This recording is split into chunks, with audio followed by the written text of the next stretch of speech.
Boa tarde, queridos irmãos. Quero expressar sempre a nossa alegria em podermos estar aqui com vocês. Hoje um dia diferente, um dia onde todos nós estamos com os nossos corações doídos. Queremos também expressar nossa compaixão com todos aqueles que estão passando por essa situação tão constrangedora, tão difícil em todo o nosso estado. Como já realizamos durante a nossa irradiação, assim possamos permanecer durante também a exposição com o nosso pensamento elevado e aproveitando para emitir bons sentimentos, boas vibrações a todos. Dito isso, o tema sobre o qual nós vamos refletir nesta tarde, sono e sonhos, ele foi construído baseado no Livro dos Espíritos, segunda parte, capítulo 8º, Emancipação da Alma. E também tiramos algumas questões desta obra, Missionários da Luz, do nosso querido irmão Chico, pelo Espírito André Luiz. Obras bem conhecidas para aqueles que frequentam a doutrina espírita, têm algum contato com a doutrina espírita, mas é sempre uma sugestão de leitura, porque não conseguimos durante uma explanação de 40 minutos ler e trazer todos os detalhes que essas obras nos trazem em relação a estes temas. E muitas vezes, quando se lê um título a respeito de uma exposição doutrinária, às vezes nos parece até estranho, como por exemplo, sono e sonhos. Aqueles que não têm esse contato com o Livro dos Espíritos de uma forma direta, podem num primeiro momento achar que não encontramos muito material em obras espíritas a respeito do tema. Mas confesso a vocês, amigos, que até eu me surpreendo quando começo a procurar sobre um tema. E quando ele consta no Livro dos Espíritos, com certeza ele é importante para nós. Então, vamos lá.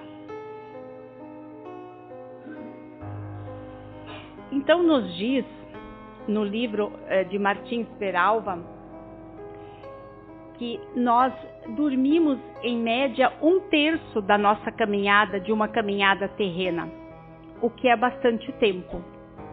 E nós, partindo do princípio de que o nosso Pai Criador é extremamente justo, bondoso, inteligente, não iria criar criaturas para uma caminhada terrena que ficassem 1/3 desta sua caminhada sem nada fazer, sem ter uma ocupação. Porque muitos de nós pensam que quando nós vamos dormir à noite, nós dormimos e terminou. Só que não. Nós temos muitas atividades. E aí nós vamos entender de que o corpo vai estar ali, bem como mostra essa imagem. Porque nós somos compostos de espírito, perispírito e um corpo físico. E nós também já sabemos, a maioria de nós pelo menos, de que o espírito é imortal. O nosso corpo tem determinado tempo em cada caminhada terrena. Então, nessa imagem anterior, fica claro que o nosso corpo vai estar ali descansando e nós, como espíritos, vamos nos desligar, não completamente, vamos ficar com aquele fio que também eu acho que vocês conseguem identificar na figura, presos ao corpo. Mas o espírito vai se afastar. E o que acontece? O que nós vamos fazer naquele período? Alguns devem estar pensando, durmo 8 horas, 10 horas, 6 horas. O que faço nesse período?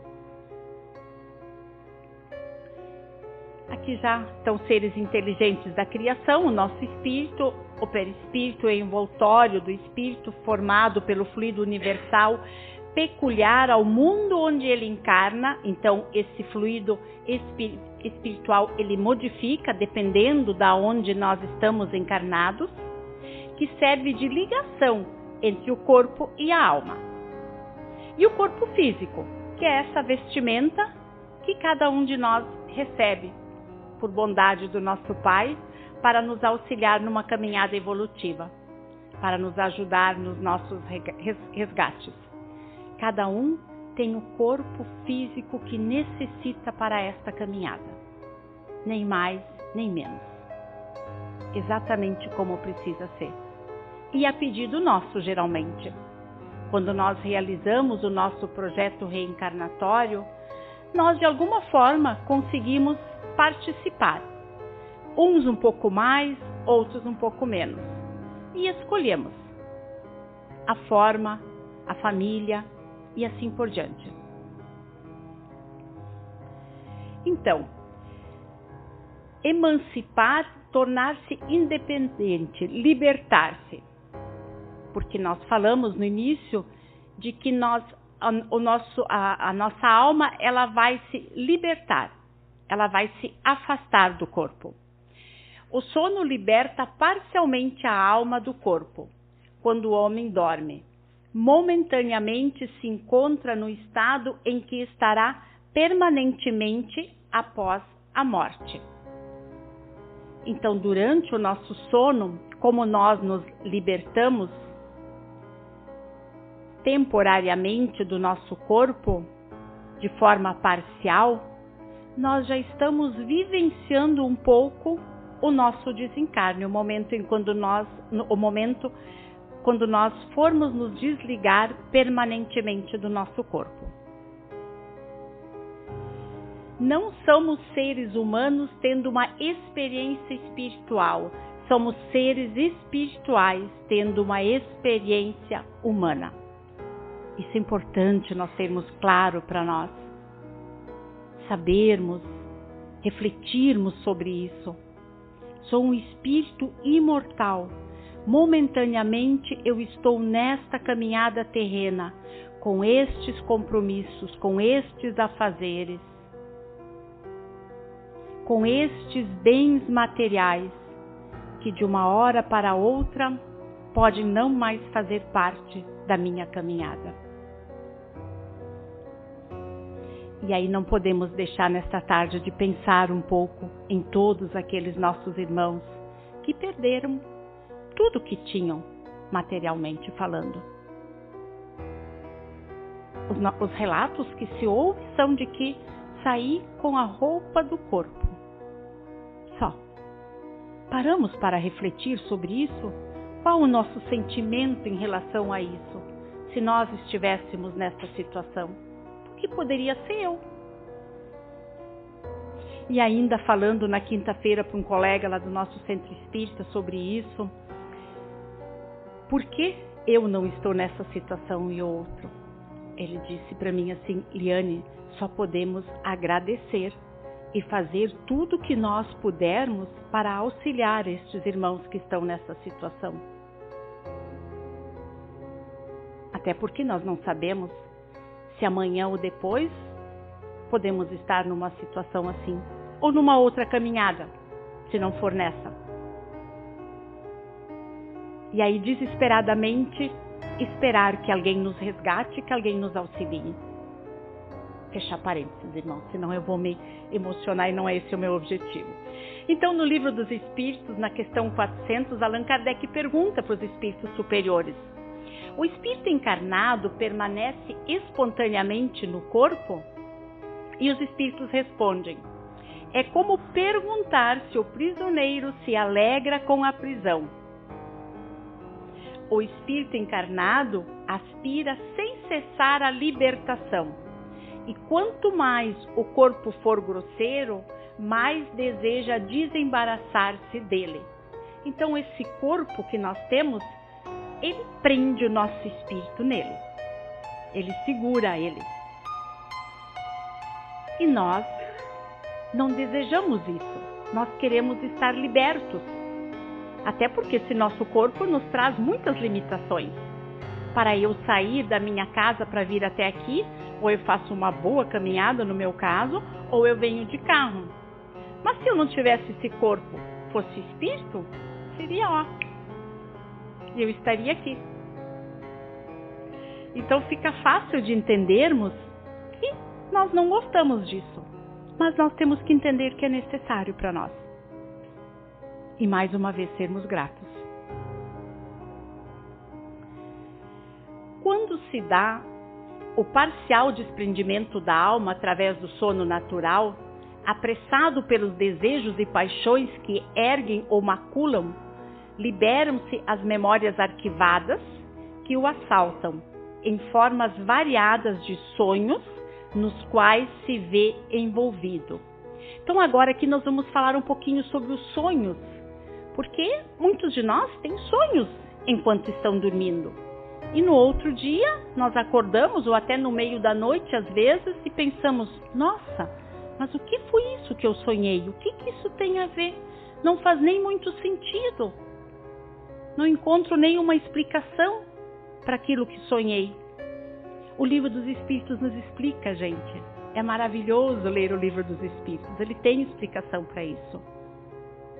Então nos diz, no Livro dos Espíritos, de que quando nós estamos parcialmente desligados durante o tempo em que o corpo está descansando, recuperando as suas energias, o espírito vai fazer aquilo com que ele se compraz. Coisas boas para aqueles que pensam e vivenciam coisas boas, e não tão boas para aqueles que pensam e vivenciam com coisas menos elevadas. Porque nós não viramos anjos de uma hora para outra. Nós permanecemos no mesmo estágio em que nós vivemos. E aí vem uma questão que nós também temos que pensar e refletir. Puxa vida, mas se eu tenho pensamentos negativos, pensamentos ruins, não me preparo, que depois nós vamos falar sobre isso um pouco mais, para ir dormir. Fico assistindo um filme, só citando um exemplo, de terror antes de dormir. Com que sentimentos eu vou dormir? Com os sentimentos daquele filme de terror. E aí, se eu tiver pesadelo, é bem normal, bem natural. Porque meu espírito vai estar ligado ainda naquilo. Vai estar pensando ainda naquele filme. Na 407, o sono completo é necessário para a emancipação do espírito? É uma outra questão importante, porque às vezes a gente tem aquele cochilo, e eu vou até um pouco mais e colocar para vocês que durante um procedimento médico, nós também dormimos, aparentemente, o corpo. Mas e o espírito? Vai estar dormindo? Não. Vai estar bem atento a tudo que está acontecendo e prestando atenção. Mas vamos ver o que os espíritos responderam. Não, o espírito recobra sua liberdade quando os sentidos se entorpecem. Ele se aproveita para se emancipar de todos os momentos de repouso que o corpo lhe concede. Então, qualquer momentinho, aquela sonequinha da hora do meio-dia, aquele cochilo, o espírito já vai. Não vai ficar ali. É assim que a sonolência ou um simples entorpecimento dos sentidos apresenta muitas vezes as mesmas imagens do sono. E aí a gente pode, assim, cada um fazer a sua reflexão sobre o que sonha. São imagens, às vezes a gente acorda e se lembra de imagens, se lembra de ter encontrado alguém, um ente querido já desencarnado ou não. Tudo isso é normal, queridos irmãos. Está tudo dentro do contexto, está tudo certo. Sonhos que não fazem muito sentido, porque quando nós estamos, o corpo descansando, o espírito se liberta, ele tem acesso a vivências anteriores. Tudo aquilo que está gravado no nosso espírito, nós temos acesso durante o sono. Então eu vou me lembrar de questões de uma outra caminhada terrena, que nesta me são completamente estranhos. E às vezes ele é meio confuso também o nosso sonho, porque às vezes eu misturo de uma caminhada da última, da antepenúltima, de uma de 10 vezes atrás, com a de agora. E aí fica aquela confusão, que também é normal. Também existe essa explicação lógica para isso.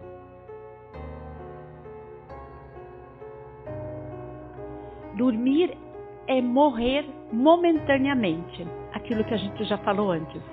É algo que a gente vai fazendo todos os dias, a gente vai se preparando para aquele momento do nosso desencarne.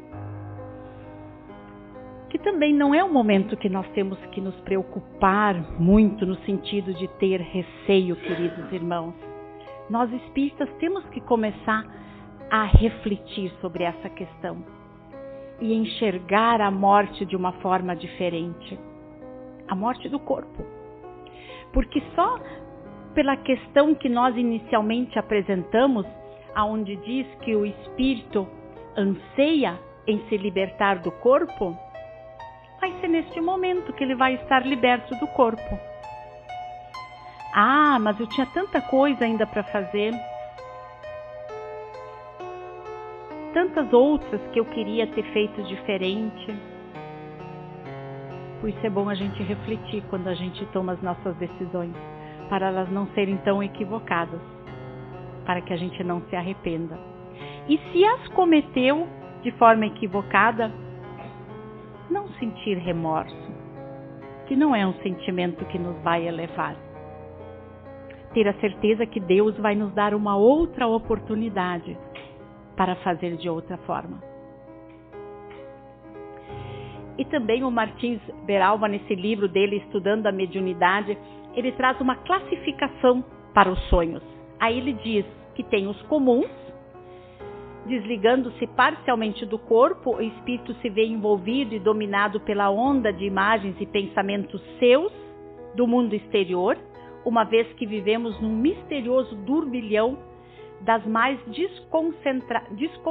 descontradas ideias. Porque nós também já entendemos que nós estamos aqui encarnados, um grupo considerável, mas com certeza existe um grupo muito maior de irmãos desencarnados que estão aqui conosco. E os pensamentos deles com os nossos, eles se misturam, viram um turbilhão de pensamentos. Aqueles mais sensíveis vão captar alguns desses sentimentos, alguns desses pensamentos. Aí ele fala dos reflexivos. A alma, abandonando o corpo físico, registra as impressões e imagens arquivadas no subconsciente, como falamos, e plasmadas na organização perispiritual. Tal registro é possível de ser feito em virtude da modificação vibratória, que põe o espírito em relação com fatos, paisagens remotos desta e de outras existências. Já falamos, né, queridos amigos? E aí vem os sonhos espíritas. A alma desprendida do corpo exerce atividade real, afetiva, facultando meios de encontrar-se com parentes, amigos, instrutores, também com os inimigos desta e de outras vidas. Queria não ter lido isso, né, queridos irmãos? Mas, assim como vamos encontrar os amigos, vamos também encontrar os inimigos. Não gosto muito de falar inimigos, queridos irmãos. Prefiro dizer aqueles que a gente ainda tem dificuldade de se relacionar. Aqueles que ainda são um desafio para nós. E em todos os grupos nós temos esses irmãos. E também encarnados e desencarnados.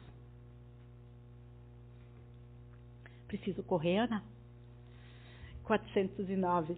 Muitas vezes num estado que ainda não é a sonolência, quando temos os olhos fechados, vemos imagens distintas, figuras das quais observamos os mais minuciosos detalhes. É um efeito de visão ou de imaginação? O corpo, estando entorpecido, faz com que o espírito procure libertar-se de suas amarras. Ele se transporta e vê. O sono fosse completo, seria um sonho. Eu vou ir mais depressa, tá, irmãos, por causa do tempo. A atividade do espírito durante o repouso ou o sono do corpo pode fazer com que o corpo sinta cansaço? Tá bom. Sim, pode. O espírito está preso ao corpo, assim como o balão cativo a um poste. Imaginemos essa cena, um balão num poste. E esse balão vai estar se mexendo e vai movimentando, mesmo que de forma leve, sutil, o poste, mas vai estar mexendo. Assim o nosso perispírito faz com o nosso corpo, dependendo do que ele vai ficar fazendo, vai interferir no nosso corpo. E aí no outro dia eu posso acordar cansada assim. E acontece, às vezes não acontece? Nossa, parece que não dormi.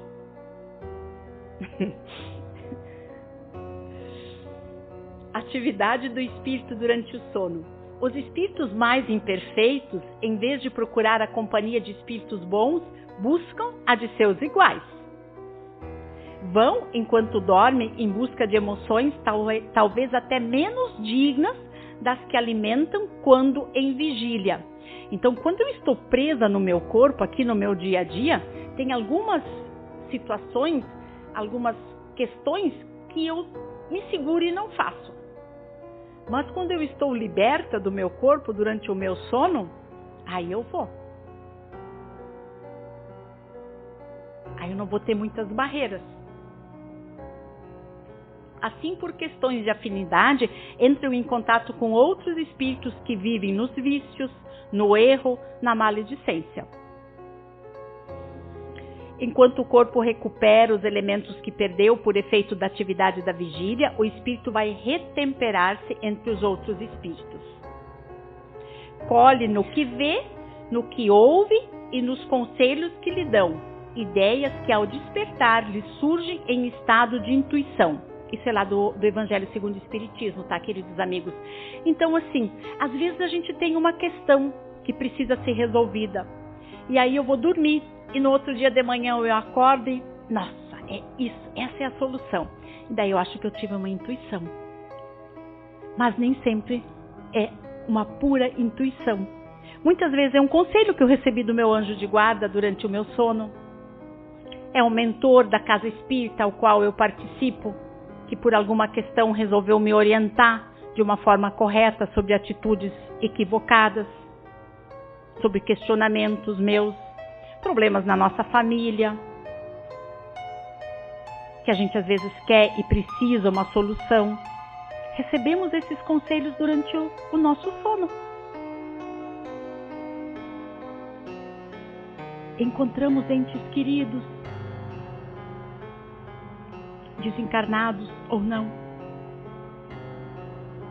Tenho certeza que muitos de vocês aqui estão pensando em algumas questões que vocês já vivenciaram. Aquele parente que desencarnou e que eu tenho muita vontade de ter notícias. Às vezes eu recebo e no outro dia eu acordo pensando naquele irmão com carinho.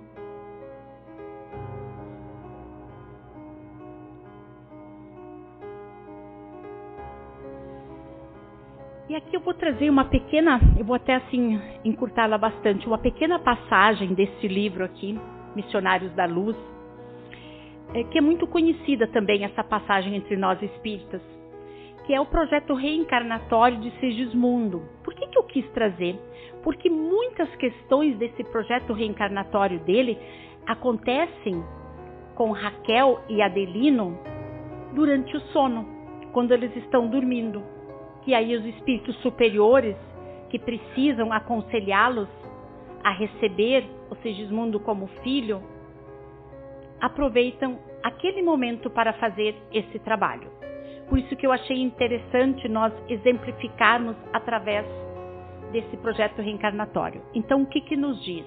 Apesar de hoje se referindo a Segismundo, ser um espírito mais esclarecido, Segismundo adquiriu compromissos muito sérios em seu passado espiritual. Então, numa outra caminhada, ele tirou a vida do Adelino. E a Raquel, que era esposa do Adelino, acabou se perdendo naquela caminhada terrena. Pela dor, pelo sofrimento do marido ter desencarnado de uma forma brutal. Mas Segismundo seguiu evoluindo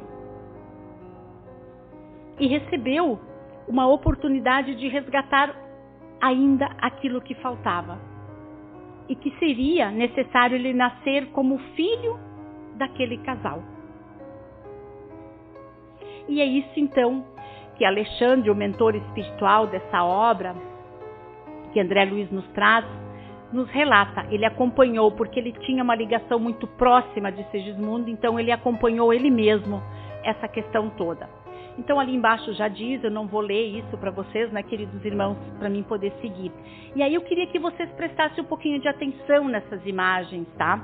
Porque lá em cima nós estamos vendo a Raquel, o Segismundo e o Adelino lá naquela caminhada quando o Segismundo tirou a vida de Adelino.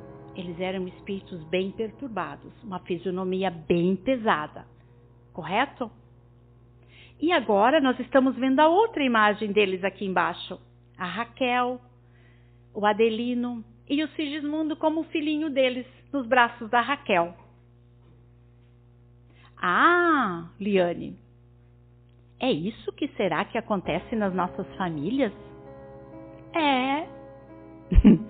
É. Então vamos ver, só para vocês entenderem um pouquinho, né? Essa frase eu acho interessante eu ler. É necessário, com o tempo, transformar o ódio e a mágoa em perdão e amor. Isso nunca é demais nós repetirmos. Porque todos nós temos ressentimentos, mágoas dentro de nós. E que não se apagam de uma hora para outra. Mas nós precisamos trabalhar isso dentro de nós. Essa imagem, então, Alexandre com a sua equipe chegando na casa de Adelino e de Raquel, porque o que estava acontecendo? No projeto reencarnatório de Adelino e de Raquel, eles tinham se comprometido de receber Segismundo como filho. Mas quando esse período chegou disso acontecer efetivamente, principalmente Adelino começou a sentir a presença daquele espírito e começou a sentir aqueles sentimentos daquele espírito que tinha cometido aquele ato de ter tirado a vida dele. E aquilo começou a perturbá-lo. E para aquele projeto reencarnatório não se perder, a espiritualidade investiu. E eles investem muito em nós. Muito. Então, a equipe espiritual foi até a casa deles, porque eles perceberam que estava acontecendo isso e que eles precisariam interferir para esse projeto não se perder. E chegaram lá no momento em que a família estava reunida no almoço, na hora do meio-dia, e Segismundo já está naquele lar, sentadinho ali no cantinho, no sofá, vocês estão vendo ele sentadinho, triste, porque ele sentiu que Adelino não estava percebendo ele e não queria ele naquele lar. E aí, ora Segismundo, por que envenenar o coração? Tenha calma e prudência. Equilibre-se. O momento é de gratidão a Deus e de harmonia com os semelhantes. Alexandre, André Luiz, Herculano se aproximam de Segismundo, o qual se encontra visivelmente abatido. O casal, Adelino, Raquel, tomava a refeição da tarde com seu filho primogênito. Eles já tinham um filhinho, o Joãozinho, tá? E o Joãozinho vai ter um papel importante nessa questão. Aí, então, Alexandre dá um passe no menino para que ele auxilie a amenizar o coração do pai. Porque nada melhor do que um filhinho pequeno para amenizar o coração de um pai, né? Mamãe, por que papai está triste? Alexandre aproxima-se, dá um passe no pequeno para despertar-lhe o interesse sobre a conversa dos pais, para que com as suas perguntas pueris consiga desfazer o mal-estar, melhorar a atitude de Adelino e o clima de relacionamento do casal. Aí Joãozinho diz: papai, por que não vem rezar à noite comigo e com a mamãe? Profundamente comovido, o pai diz que sim, que ele vai vir mais cedo do trabalho para fazerem a prece juntos à noite, ou seja, estavam se preparando para ir dormir, o que é muito importante nós fazermos. E aí então o casal está ajoelhado do lado da cama, antes de se deitarem, fazendo a sua prece, e toda a equipe espiritual já está ali, naquele momento, acompanhando. E aí eles vão dormir, e aí que eu quero chegar. Ali, ó, casal dormindo, tá? E nós estamos vendo, vocês conseguem identificar ali o Adelino saindo do corpo, a Raquel saindo. Foi trazida também a avó de Raquel para auxiliar naquele processo, tá? E aí então a Raquel vai direto ao encontro da avó e fica conversando com ela. E Adelino fica perturbado, porque ele está sentindo, ele continua sentindo aqueles sentimentos do Segismundo. E aí então Alexandre conversa com ele e diz: contempla o pobrezinho que te pede socorro, observa-lhe o estado de humilhação e necessidade. Não te doeria a indiferença dos outros se você estivesse naquele lugar, no lugar dele? Não estaria te doendo isso no teu coração? Ele quer entrar na família de vocês, ele quer o perdão completo. Para isso ele precisa ser aceito como filho. E Adelino, num primeiro momento, se apavora ao ver o Segismundo, e Alexandre interfere com raios magnéticos tranquilizadores, convence Adelino de que Segismundo não lhe deseja mais mal nenhum. E aí então ele aceita, com as explicações de Alexandre, e aí então a equipe espiritual se retira da casa na certeza de que a missão deles estava cumprida. Então assim, irmãos, que lindo isso que aconteceu durante o sono daquele casal. E quantas coisas lindas dessas ou de outra forma acontecem conosco todas as noites. Todas as noites. Nós temos uma equipe espiritual ao nosso lado, todos nós. Temos espíritos queridos que nos amam muito mais do que nós talvez saibamos amar. Totalmente desprendidos de sentimentos que nós ainda nos ligamos e que só querem nos auxiliar.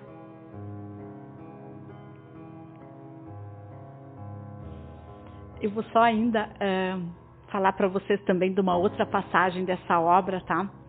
Aonde Alexandre relata de que ele tem um curso, vou me referir assim, um estudo no plano espiritual, aonde ele tem 330 encarnados inscritos, aqueles que antes de reencarnarem, como nós, Leopoldo, quem sabe, e outros tantos aqui, se inscreveram. Nossa, André Luiz, eu quero participar daquele teu estudo enquanto eu estiver na Terra. E aí nós viemos para essa caminhada terrena. E o que nos surpreende muito, irmãos, é que Alexandre, de uma forma muito triste, fala para André Luiz que desses 300 inscritos, 33 aparecem de vez em quando. Os outros nunca. E mesmo desses 33, alguns se perdem. Em algumas noites não vão para o estudo. Acham outras coisas para fazer. Coisas com certeza não tão boas, queridos amigos. Com certeza não tão boas. Leiam a obra. É interessante, irmãos, esse relato. E ainda fala também da questão dos nossos grupos mediúnicos, que eles geralmente ocorrem em atividades de 1 hora e meia, no máximo 2. E Alexandre também nos diz que durante o nosso sono, nós temos oportunidade de trabalhar, ajudar no passe, ajudar nos atendimentos, fazer tudo que é trabalho que nós realizamos encarnados. Precisamos estar prontos, abertos, com os nossos corações leves.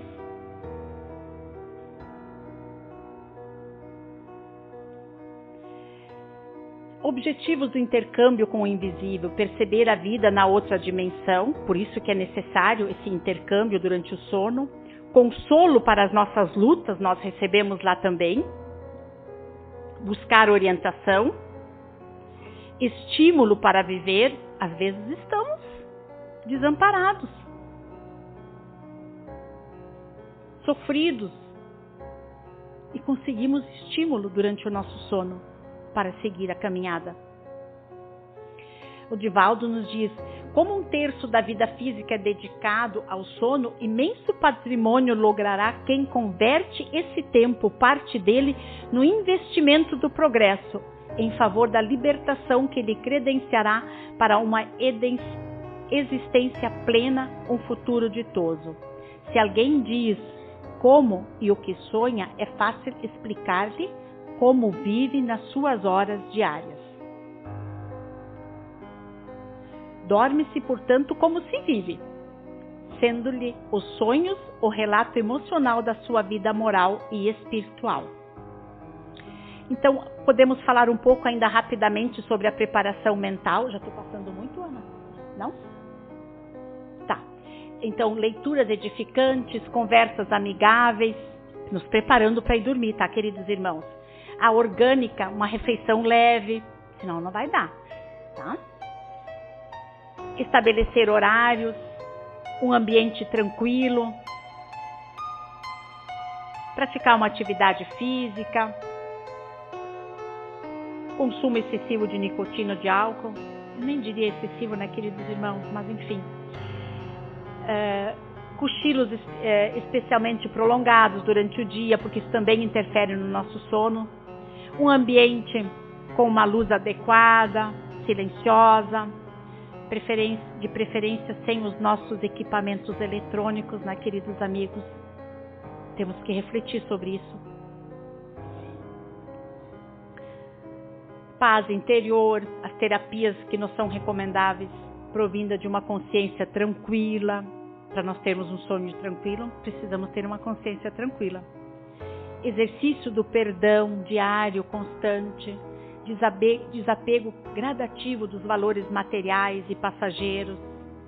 Não levarmos para o nosso repouso problemas que nos causem ansiedade ou preocupação, entregar nas mãos de Deus naquele momento, na hora da nossa prece, dizer: Senhor, estou com esse problema, não consigo achar uma solução, ajuda-me, e relaxar. Uma leitura salutar, cultivar no dia a dia a terapia salutar das ações edificantes, como o roteiro seguro de uma vida equilibrada. E o Chico nos fala: se nós soubéssemos o que nos espera no além, não dormiríamos sem recorrer aos benefícios da prece. Não preciso dizer que eu estou pedindo para nós não nos esquecermos da prece antes de dormir. O esforço de nossa evangelização, objetivando a purificação de nossos sentimentos, dar-nos-á, sem dúvida, o prêmio de sonhos edificantes. E agora, então, eu vou trazer para finalizar essa oração, que também está lá no nosso Evangelho, que é o item 39, lá do capítulo 28, já bem lá no finalzinho. Minha alma vai estar por alguns instantes com os outros espíritos. Venham os bons ajudar-me com seus conselhos. Faze, meu anjo guardião, que ao despertar eu conserve durável e salutar impressão desse convívio. Muito obrigado, queridos amigos, que possamos permanecer em paz, envolvidos com boas vibrações e nunca nos esquecer, irmãos, que para nós termos a nossa consciência tranquila, realizar todo o bem que estiver ao nosso alcance.